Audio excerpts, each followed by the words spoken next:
função do técnico de enfermagem ou do enfermeiro durante uma RCP, reanimação cardiopulmonar. Qual que é a sua atribuição, qual é a sua função, qual a posição que você fica, como é que você vai trabalhar ali, a equipe precisa ter quantos profissionais, enfim. Vai ser um resumão rápido aqui, tá? Para falar um pouquinho sobre aonde você fica sendo técnico, sendo enfermeiro, enfim, vou dar vários detalhes sobre reanimação cardiopulmonar. Aproveitando, não deixa de curtir, compartilhar, se inscreva. Isso vai ajudar a gente a entregar esse vídeo para outras pessoas. Ó, me ajuda aí, ó, manda o link desse vídeo ou do canal ou de um vídeo que você gostou bastante para sua turma, para os seus colegas, para a gente chegar a 1 milhão de inscritos. Cara, quero que você participe dessa marca junto aqui com a Prática Enfermagem. Posso contar com você?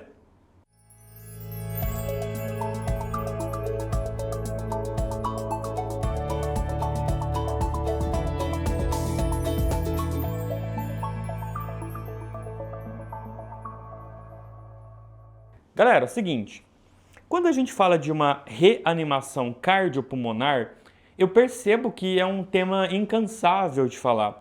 Inúmeras pessoas têm dúvidas ainda sobre isso. Talvez é porque não foi tão claro quando alguém te explicou, ou você ficou com dúvida e não quis perguntar, não sei. Mas é uma temática que as pessoas têm muita dúvida e não pode. Cara, parada cardíaca é a emergência que o cara morreu e a gente pode voltar ele ou não. Não tem que ter chances para erro. Eu não posso ter dúvidas da minha ação, da minha competência, da minha atribuição. Eu tenho que ter muita segurança e certeza do que eu tenho que fazer. E eu não posso ter dúvidas. Eu tenho que saber o que eu tenho que fazer e ponto final. Então, vamos lá. Quando eu falo de posições, eu vou começar com os técnicos de enfermagem. Você é técnico de enfermagem. Você pode ficar em 3 locais. Então, treine um local, depois o outro, depois o outro. Treine de verdade. A partir de hoje, treine. Eu vou começar pelas compressões. O que você tem que treinar nas compressões? Primeiramente, a gente sabe que o corpo humano ele não é igual.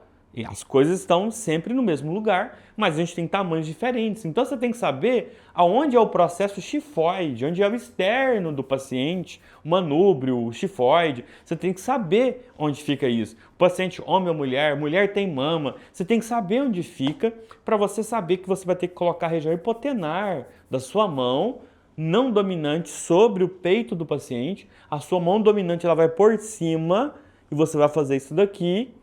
E você vai só encostar essa parte ali. Você não vai encostar outra, é só essa parte que você vai encostar. Você não pode encostar seus dedos que vai doer seu dedo, vai doer sua mão, vai machucar sua mão. E as pessoas se machucam fazendo compressões. Não é para machucar, existe técnica para isso, tá? Então, apenas essa região que vai ter contato com o tórax ali do paciente. Então você tem que treinar. Braços sempre fletidos, jamais seu braço pode ficar assim, tá bom? Então você tem que fazer isso daqui, né? Você vai estar nessa posição em cima do paciente ali, então você vai fazer as compressões de forma que isso aqui tudo desce. Ou seja, quando você faz a compressão, seu corpo desce, seu corpo volta. Seu corpo desce, seu corpo volta. O que é errado? Você fazer força e fazer isso aqui, ó. Parecendo que você está fazendo flexão. Cara, você vai ficar morto após a RCP, no outro dia você vai estar todo moído. Por quê? Porque você fez força com seus músculos para comprimir o tórax. Não faça força. Use o seu peso para fazer isso. Você tem que treinar. Você tem que treinar. Você tem que perder o equilíbrio do seu corpo para que o seu corpo vire uma gangorra em cima do tórax do paciente. Por exemplo, se você vai ficar na escada, você tem que ficar na escada, de preferência talvez na ponta dos pés, com a mão no tórax do paciente, de forma que você consiga ir e voltar, tipo nessa gangorra.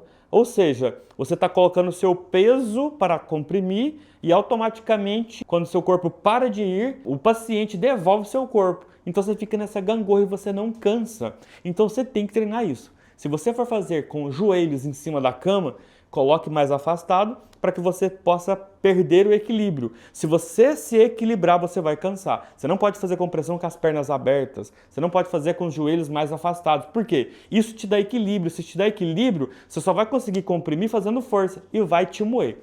Ou você aprende ou você paga o preço. Então, eu estou te dando orientações, tá? Adoraria, né, se tivesse todo mundo aqui na minha frente para fazer prática bem melhor assim.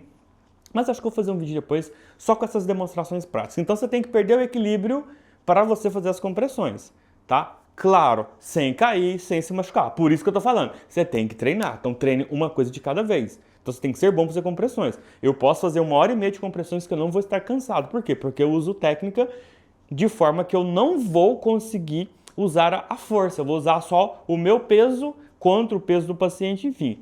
Tá bom? Então, isso é uma coisa importante. Para quem é muito magro mesmo, a gente tem pessoas aí de 1,55 m e bem magrinha, por exemplo, mulheres, talvez você não tenha peso suficiente para comprimir o tórax. Então, é um lugar que você não pode ficar, porque para você comprimir de 5 a 6 centímetros, você vai fazer muita força. Isso vai moer você depois. Então, veja só, se você não tem peso suficiente para comprimir um paciente, vamos imaginar aqui, um paciente de 1,80 m, um cara com a caixa torácica grande, um cara, né, relativamente grande, 1,80 m, um cara com um tórax grandão, precisa de força. Agora, para você não fazer força, o que você tem que fazer? Usar peso. Se você não tem peso, você vai fazer o quê? Força. Não é para usar força, você tem que usar peso. Então, nem todo mundo está pronto para fazer as compressões usando peso, porque não tem peso suficiente. E aí que tá. A pessoa vai tentar fazer usando a força, o que acontece? Para quem é de academia sabe muito bem. Se você está pegando ali um peso, né, independente da angulação, por que você tem séries para fazer? Porque sua força ela vai acabando. Por que você faz lá uma série de 15, faz 3 vezes de 15? Você faz 15, por que você não faz 45 direto? Porque você não consegue. Você faz um pouquinho, se recupera. Faz um pouquinho, se recupera. Só que as compressões, quando for de 100 a 120 por minuto, você vai fazer 2 minutos de compressões ininterruptas. Isso vai te moer se você estiver fazendo força. Numa academia, ninguém fica 2 minutos direto puxando ali ferro. Pode observar, as pessoas fazem séries de 15, ela gasta, sei lá, 30 segundos, 40 segundos no máximo, não gasta nem 1 minuto para fazer ali uma série. Relaxa um pouquinho, tipo 1 minuto e pouco, depois volta. E você não tem 2 minutos para se recompor, entendeu? Então, as compressões, elas precisam ser trabalhadas de forma que você não pode usar a sua força muscular, tá? Por isso que a gente tem pessoas talvez mais fortes, né, ou com mais peso, que vai conseguir usar o peso sem se cansar muito. Então, uma coisa importante é treinar as compressões. Você tem que fazer as compressões igual você começou, você tem que ficar meia hora na RCP, você tem que fazer a última sessão ali que foi indicada ali para o paciente ali, você tem que fazer ela igual, ou seja, você não pode perder performance, você não pode começar a comprimir mais ou menos porque você está cansado. Ou seja, se você não treinar, o paciente que vai padecer porque a qualidade vai ter caído. Então, mesmo revezando, tem que usar a técnica, porque senão você vai cansar e você vai perder performance. Se você perde performance, quem está perdendo é o paciente que está perdendo perfusão cerebral. Isso vai prejudicar bastante ele, ok? Agora, o outro lugar importante, acesso venoso. Acesso venoso é muito tranquilo. É fazer o acesso venoso se ele não tiver, e se ele tiver e tiver medicamentos, para todos os medicamentos, e é só pegar a adrenalina e fazer embolos, e fazer um soro fisiológico atrás. É só isso. Se tiver a mildarona, aspira a mildarona, faz um bolos atrás e pronto, acabou, cara. Então, se ele não tem acesso, o trabalho que vai te dar só no início, que é fazer o acesso venoso. Depois é ficar ligado, você tem que fazer uma adrenalina, um ciclo sim, um ciclo não, um ciclo sim, um ciclo não, um ciclo sim, um ciclo não. Qual é a dificuldade disso? Nenhuma. É só prestar atenção, não é comer mosca, tá? Você sabe que você tem que fazer uma adrenalina, um ciclo sim, um ciclo não. Se o líder esquecer, o líder, olha, eu tô no ciclo da adrenalina, posso fazer? Talvez o cara tá pensando várias coisas ali, então você é corresponsável também. Entende? Você é corresponsável também.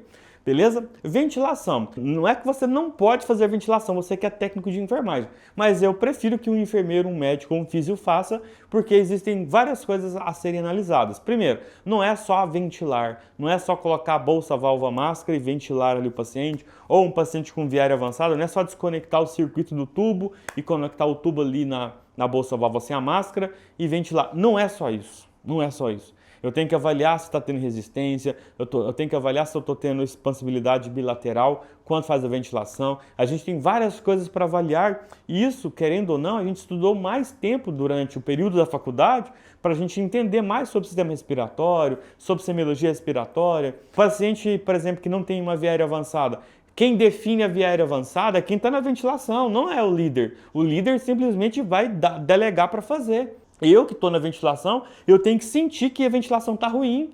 Eu tenho que sentir, líder, ó, a ventilação aqui, cara, tá ruim, tá tendo resistência.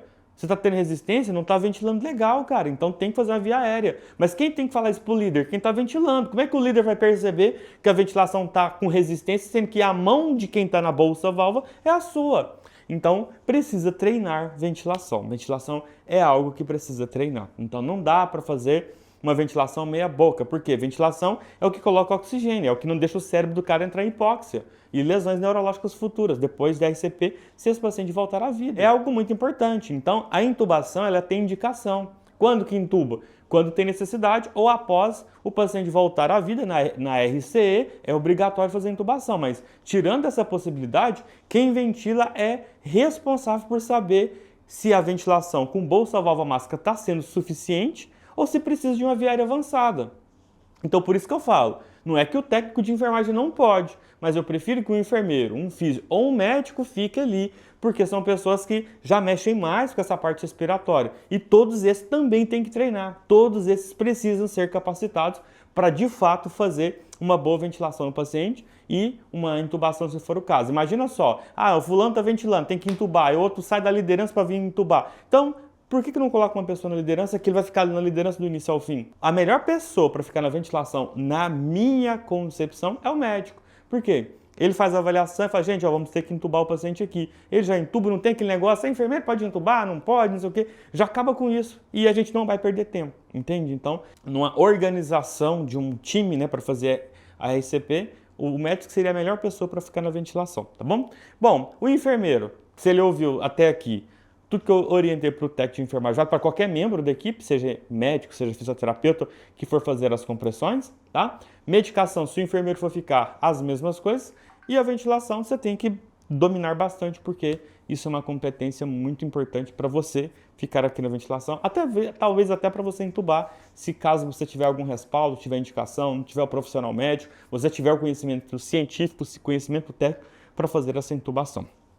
Beleza? Gostaram? Quer o vídeo parte 2 com mais detalhes, sei lá, fazer uma simulação real com bonecos aqui? Depende, se esse vídeo der bom, tá na mão de vocês. Então, para ver esse vídeo na parte 2, tem que compartilhar ele pra gente ver se o meu trabalho aqui de explicar isso para vocês tá realmente fazendo algum tipo de sentido. Beleza?